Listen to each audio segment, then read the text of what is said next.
Yung patatas nyo, gawin natin ganito. Karne ang nakalagay sa ibabaw nito. Lutuin muna natin yung karne. Maggisa tayo ng sibuyas.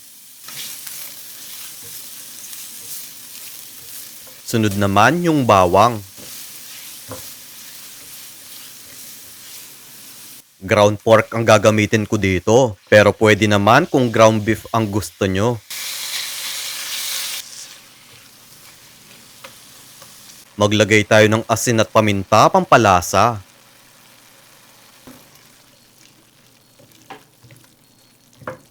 Takpan natin at palambutin. 2 kutsarang oyster sauce ang ilalagay ko.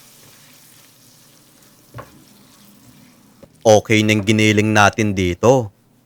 Yung mga non-stick pan, silicone utensils at yung chopping board na ginagamit ko, nasa comment section kung saan ko nabili ang mga ito. 1/4 cup mayonnaise, bawang, 1 kutsaritang asukal, asin, paminta, at konting tubig.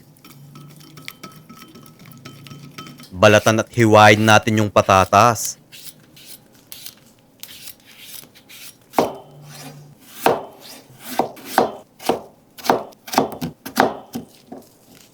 Hinugasan ko lang ito. Maglagay tayo ng cornstarch pampadagdag lutong.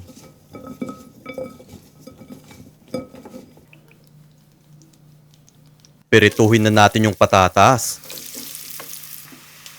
Then, ilagay muna natin sa strainer para matanggal ang excess oil. Kikyam plate ang gagamitin ko. Ilagay na din natin yung karne dito.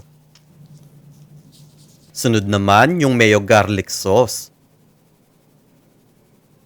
Dried parsley naman pampaganda. At sili pampagana. Kaya kung gusto nyo pang makapanood ng mga recipe na tulad nito, mag-follow lang kayo kay Lokong Kusinero para ma-update kayo sa mga susunod na video.